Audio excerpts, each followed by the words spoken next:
I won't lie, I love this question from Conrad on Instagram. With Federico Chiesa having agreed terms with Liverpool, what can fans expect from him this season? Where exactly does he fit into the team, considering Liverpool already have lots of wide attacking players, Lars? Well, his in terms of where he fits in, one of the upsides of Chiesa is that you don't really have to think about it too much because he can play in a bunch of positions. Like you can play him wide right, you can play him wide left, you can play him as a number 10, probably stick him up front as well. So the versatility means that you can do a bunch of different things with him, and he will provide a backup slash competition to a number of positions for them. That's not the question. The question with Chiesa is really, what player are you getting? Because he was obviously super exciting before the really bad injury he had. And he's still a technically good player. He's quick. He's got lovely close control. He's got a bit of spark to him.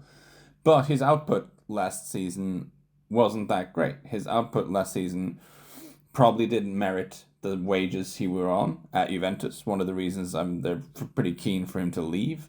Obviously, he's in his last year of the contract. It's better to get some money for him now. But you can also tell by the size of fee Juventus were willing to settle for that this was as much about getting him out the door as it was about cashing in on him. Yeah, it's a wage dump. Yeah, and it's a strange situation we're in now in European football where with Chiesa, because of his injury, because of the fact that he's never truly gotten back to his best after the injury, almost all clubs outside of England, if not all clubs out of England, will look at his wages and think, nah, we're not doing that. Whereas from the perspective of the sort of top 4, 5, 6 clubs in England, they'll look at the deal going, hey, this is pretty cheap. and this is the sort of difference in financial outlook between the island and the continent at the moment. The upside to it is, again, the talent is there.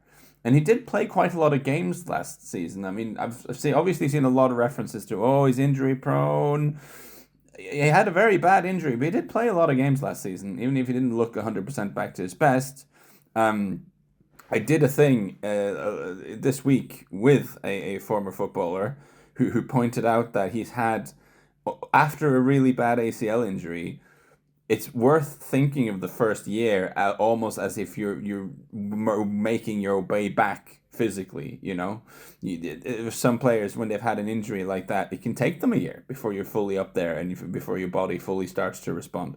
So if you want to be glass half full on this, Liverpool are getting a very talented, very versatile player with real spark who can create stuff, who might be primed to start showing his best again, because he's had the really bad injury nightmare, and he's had a year now where he's been playing fairly regularly, building himself back up again. So that is the best case scenario here, I guess.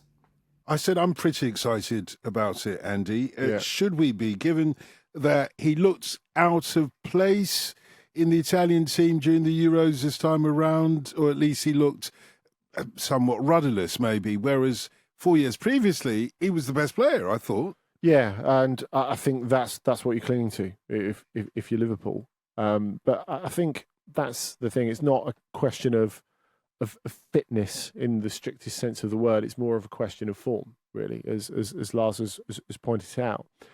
But I think we have to take it back a year as well. And remember, both Chiesa and Dusan Vlahovic wanted to leave Juventus because they couldn't stomach working with Max Allegri anymore. And I wonder if you're making your way back from that sort of injury, is Allegri the most sympathetic audience for that? Possibly not. And clearly, he was not fully into the way that Juventus were playing. He didn't feel that he could get the most out of it. And in terms of the amount of, true physical and mental commitment that you need to get back to that level, did he have it at a place that he didn't really want to be? And or certainly with a coach that he didn't really want to be with. And I think you have to look at his form last season in the context of that as well.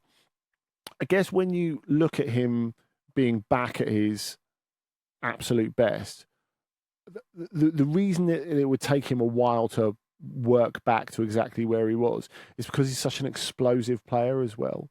So it's not just about being able to get through to 90 minutes. It's about being able to impact the game with high intensity at big moments. Now, I think if there was something that was a little bit promising in Italy's bin fire of a European Championship, if you look at the game where he came on against Croatia, he made a difference. He was the only one who looked like he could really open it up. There's still something there, and I think that's pretty clear. Now, as Lars said, there are a few clubs who, given his level of wages, could take what really should be a pretty plausible risk. Now, I think Liverpool are in a great position to do something here, because the thing is, for Liverpool, if it doesn't work, it wasn't that expensive a signing, and even with the wages, say if you end up loaning him out in a year and a half, 2 years, because it didn't really work out, you've probably ended up spending on the whole deal something like 25, 30 million. Fine. You know, signings like that don't work all the time. I think there are different types of opportunistic signing, and this isn't like when they got Artur on loan, who was just a body. I think with Chiesa, there can be a plan. A very broken body. Yes, exactly. Whereas I think with Chiesa, there is a plan, because you can see at his best how he would fit Liverpool. Now, the other thing we have to factor into this, I think, is the Mohamed Salah contract situation. If he goes at the end of the next year, like let's presume he runs out of contract, and I don't sense from the Liverpool side there's any massive desire to extend him on the wages that he's currently on. So say he goes to Saudi next year. If it doesn't work for Chiesa, okay, it's, you know, a sunk cost, and that's fine. I don't think it's an unpalatable amount of money.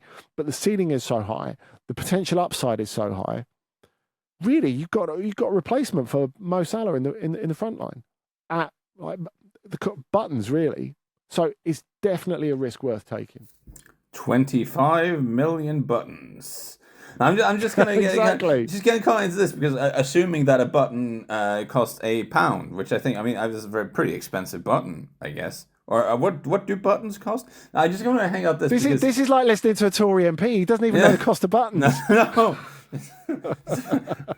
You're feisty today, Andy. No, but I just want to reiterate. It is so wild that we're in a situation where actual Juventus looks at a salary and goes, yeah, let's not do this. And in England, we're like, oh, this is pretty cheap. The financial landscape of European football right now is absolutely wild.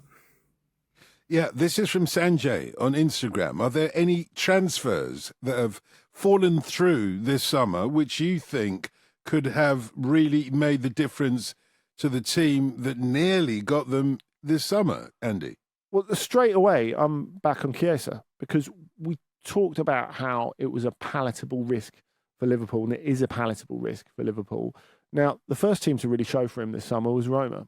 Now, that was an earlier stage in the summer, so they would have been paying about 25 million euros as opposed to 15. This wouldn't have been such a great risk for Roma, I think. And there are a couple of reasons for that. I think, firstly, there's the fact that they are trying to get younger.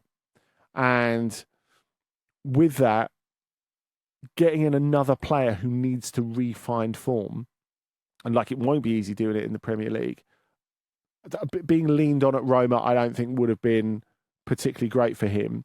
And it wouldn't have been particularly great for Roma, who are trying to get away from bringing in superstars who are no longer at elite clubs because they're not fit enough or they've got other sort of issues. They need to get away from that to players in their early 20s. Enzo Lefebvre, Matthias Soulé, those are good signings for them and what they want to become. Chiesa, there's way too much risk involved for Roma. So I think that maybe this isn't quite the way that Sanjay intended the question, but I think that it's made a massive difference to Roma that they've avoided that and let someone else take the risk instead. On the other hand, they've ended up hanging on to Paulo Dybala, which the fans are delighted about. The club probably a little bit less because, of course, he has his own fitness issues and is by far the highest earner there. Any thoughts on this one, Lars, from you? Well, I had a different answer to the question, transfer that's fallen through.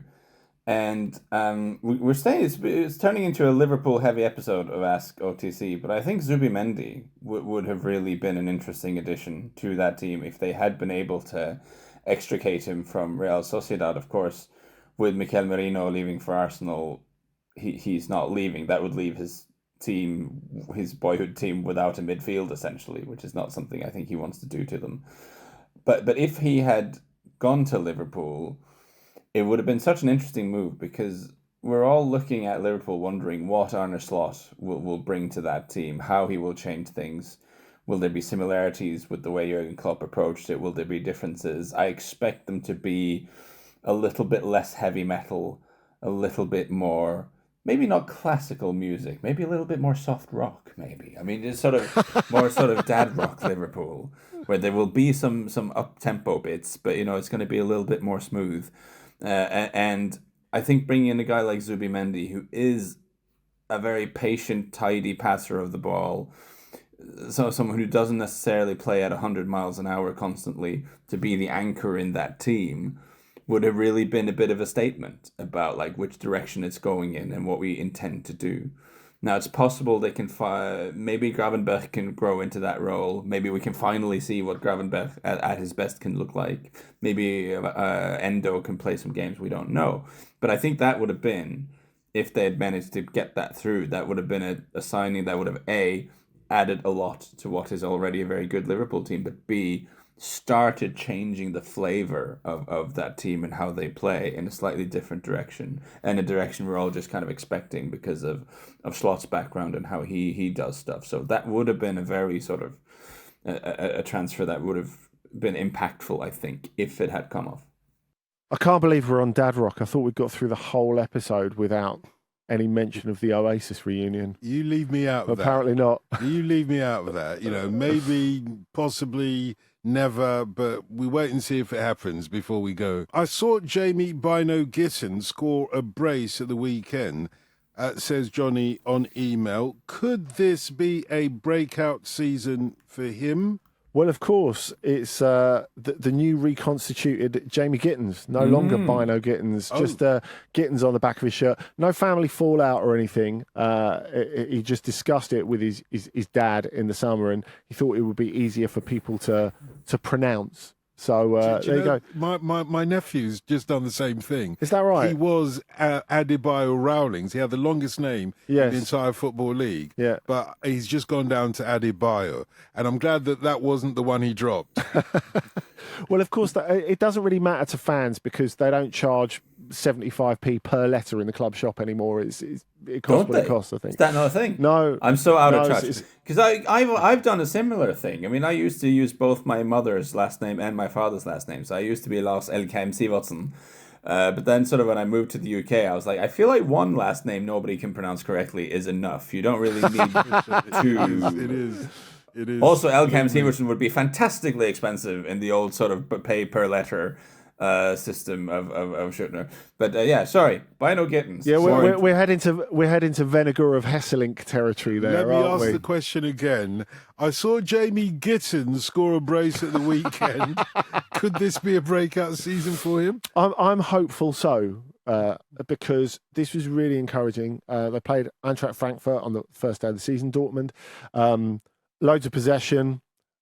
Was struggling to really create a lot, to be perfectly honest, even though they had over 70% of the ball. And then Gittens comes on and makes an enormous difference. And picking up in the same spot that he always is, on the left-hand side. But scores not one, but two fantastic goals to change the game in Dortmund's favour. And you think there's something happening here. He's just turned 20, and Nuri Sahin wants this Dortmund to play differently. He wants them to be more intense, a little bit more direct. Although they were far too passive, really, under Edin Terzic last season, despite getting to the Champions League final. Only finished fifth in the Bundesliga, of course.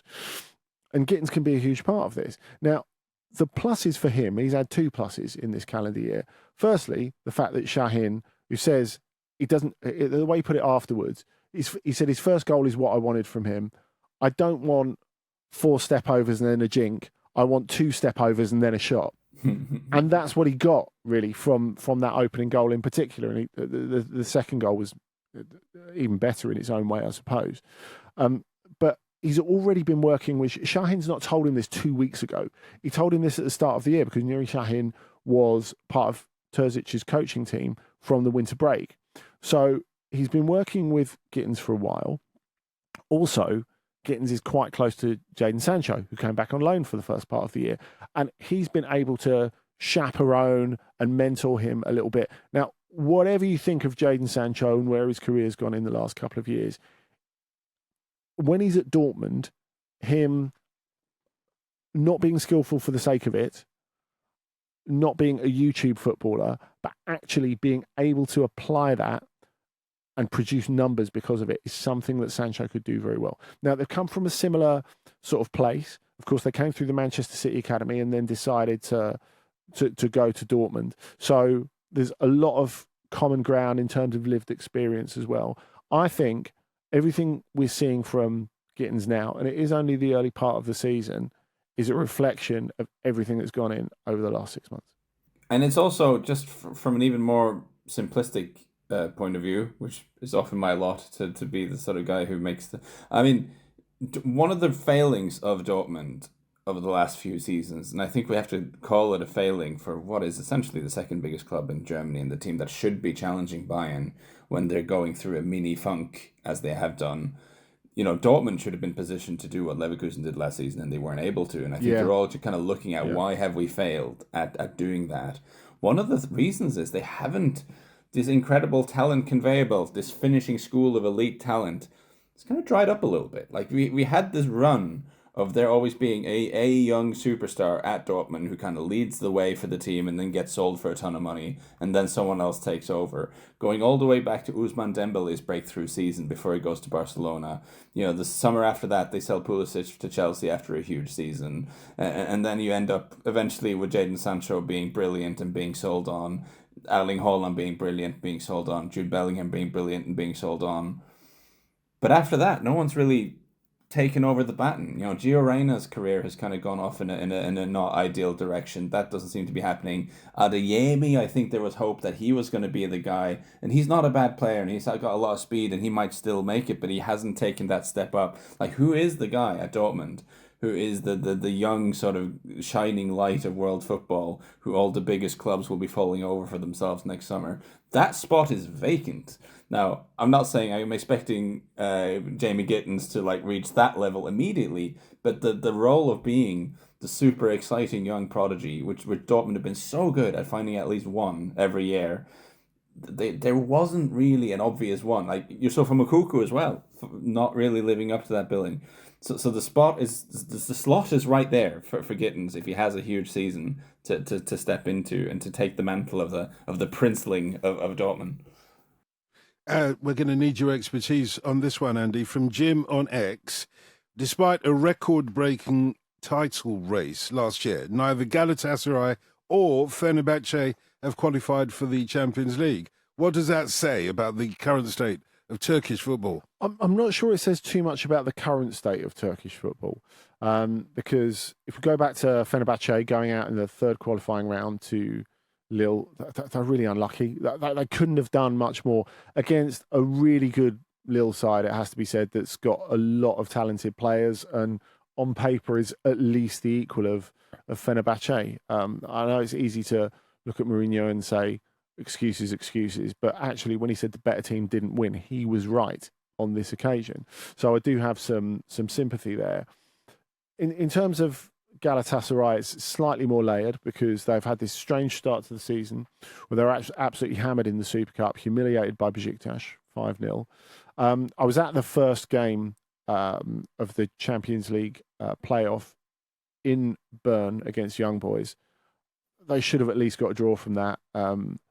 Very, very contentious penalty decision and sending off Abdul Karim that won the game for Young Boys at the end after Galatasaray came back really well into this game. But and then they weren't as good. Like Young Boys, I think deserved their win in Istanbul this week. But this is what can happen in Champions League playoffs. You know, you're playing a massive game before you're really ready for it, physically or mentally. A couple of massive games, a massive tie, and sometimes you get punked, and that's what happened to them. In terms of what it means for the next state of Turkish football is really the question, I think, because you're looking at two teams who are running significant wage bills, it is fair to say. And I wouldn't be surprised to see Galatasaray in particular accelerate heading to deadline, a sort of slimming of the squad. That would be the right thing to do. The bottom line is, if you're a Premier League club and you miss the Champions League for a year, you can get away with it because of the Premier League TV money, because of the way you trade players and sell academy products. For a Galatasaray or a Fenerbahce, well, Fenerbahce have had to get used to not being in the Champions League. Galatasaray should have been in the Champions League this year. Both of these teams have really got squads in terms of name and in terms of wages that should be in the Champions League when you look at the sort of level of outlay there is. And immediately on the nose, they're losing at least 25 million euros, a conservative estimate.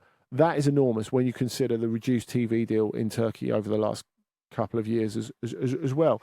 So I think in the medium term, it means financial problems. It means in terms of the coefficient, it's going to be more difficult to qualify for the Champions League next year. You bear in mind that to get there, Fenerbahce would have had to go through 3 qualifying rounds, just as Galatasaray did as champions last year. This time, they only had 1 playoff round and they weren't able to get through it. So to summarise Jim's question, it doesn't say necessarily about the current state of Turkish football, but it does say a lot about what the next state of Turkish football might be.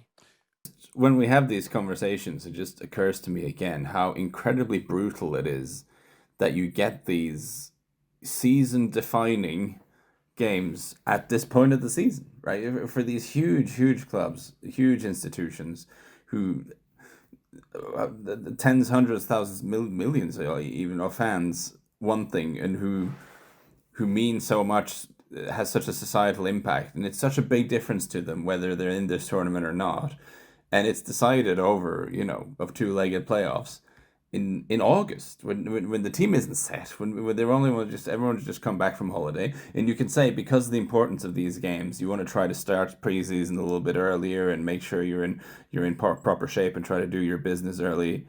But in a tournament summer, that's almost impossible. That leaves you with no time at all for players. So it is. I don't know how you fix this. I don't know. I don't think it's. You have to have some kind of playoff to make the route to the Champions League group stage sort of equitable and give everyone a chance. There isn't. I can't think of any other way of doing it. But it is a strange quirk of the calendar that we have this. It means so much, and it has to be decided at a stage where the teams just aren't set. Well, I'm going to need both of your expertise on this one, not least yours, Lars, from the Scandinavian perspective, because Jack on email says, what has the reaction been like from across the continent regarding the death of Sven-Göran Eriksson? In Italy and Portugal in particular, it's been a huge outpouring. You have to bear in mind how big Benfica are in Portugal. Huge amount of fans in the country, and the country's biggest club, despite what Porto and Sporting might say, certainly in volume of supporters. And he had not one but 2 amazing spells there. Of course, his first big job leaving Sweden was at Benfica, where he met with a relatively sceptical reception at first. And he changed things. He changed Portuguese football tactically, as well as going on and winning stuff there as well. Getting Benfica to a European Cup final. He is a huge figure in Benfica's recent history, and by recent history I mean last 40 years. Modern Benfica, if you like. So. When he passed, you had the main sports pages. They had the front page, a sort of portrait of Sven-Göran Eriksson, and then 4, 5, 6 pages of analysis on it. It is absolutely seismic. So I think a lot of the chat we've heard from former England players is about his personality and his demeanour. But in Portugal in particular, is drilling down into what really was the absolute peak of his coaching career. Now, where is he himself? And if you've seen the recent film on Sven that just came out on Amazon Prime, of course, it quite heavily focuses on England. And there's the strong suggestion that he saw that as the pinnacle of his coaching career. But in terms of innovation and in terms of when he was at his absolute best, I don't think you can go past Benfica. And that is really what the tributes wanted to focus on. Not what he was as a person, or not so much as his demeanour, but really what he actually gave the game in Portugal. And it was a lot. Yeah, I'm thinking a lot what's the best way of answering this. I mean, obviously, leading EFK Göteborg to a UEFA Cup win back in the 80s, is the 81, 82 season it was, is an incredible moment. You know, we haven't had too many Scandinavian UEFA Cup winners. We're unlikely to have too many in the future. So that is an unbelievable achievement, which then sets him up for this career abroad, having the impact Andy just spoke about in Portugal, eventually winning the Scudetto with Lazio, winning the Italian Cup for Roma, winning the Cup in Sampdoria as well, doing all these things. And it's fascinating because I think there's an element of one of my favorite things about international and global football here is that you can take someone from one culture, and then the quirks they bring with them from that culture becomes almost a kind of superpower in a completely different culture. Like Sven-Göran Eriksson's ability to stay cool, to stay calm, to stay relaxed, to not get too high when you win and not get too low when you lose, and be like a calming focus no matter how bad the storm around him is, made him an exceptional coach in the Southern European cultures where things are a little bit more chaotic and where there's more fireworks. You know, he was kind of, as England coach, I remember he was criticized often for just kind of standing on the sideline or sitting and not seeming to do a lot, and not jumping up and down and shouting quite as much as some people in this country would have maybe liked to see, because that's what we expect from coaches. But in the sort of Southern European countries, he was sort of labeled as the Iceman, you know, the guy who always keeps his composure, and that was seen as really admirable, which of course in the Nordic countries would almost be seen as more normal. This is how you deal with difficult situations. You stay calm.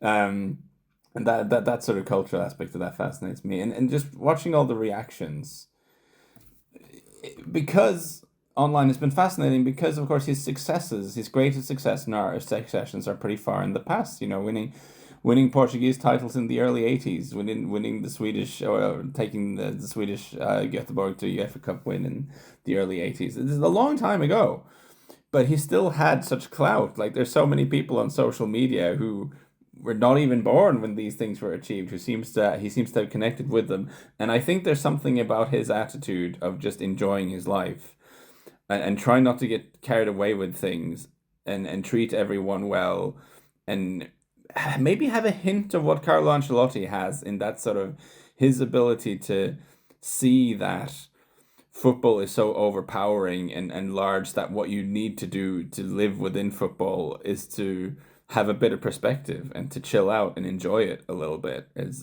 I think he had some of that, and I think that's something that resonated with a lot of people.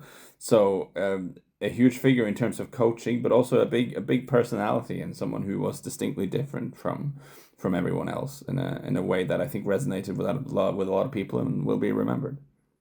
Yeah, I've just been looking through some of the Swedish front pages as a result of this question, and what I think you've got to remember for Scandinavia, but for Sweden not least, is that it's not every day that a world, a real world beating coach. Well, you couldn't argue that he's a world-beating coach, but at least somebody of that stature becomes an international success, like Zlatan. And one of the evening papers, Expressen, they did their billboard in English.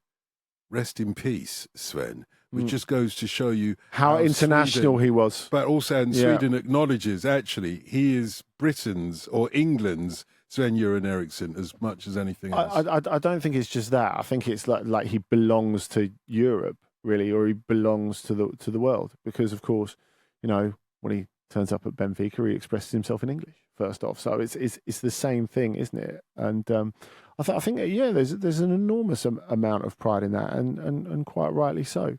But yeah, I think the way that he was perceived in England is so different to all these other countries because, of course, how he led and enjoyed his life, as Lars said, was more the story in England. Whereas actually, people appreciated him as a person in Portugal and Italy, but whatever he got up to in his spare time was of no interest to anyone at all. I think the fact that he related to people in a calm way, as Lars said, in a reasoned way, and he was polite. He had great relations with his players, which is so important for getting you where you want to go. I think his man management as well as his tactical now, certainly in the early part of his career in Central Europe was a huge thing as well.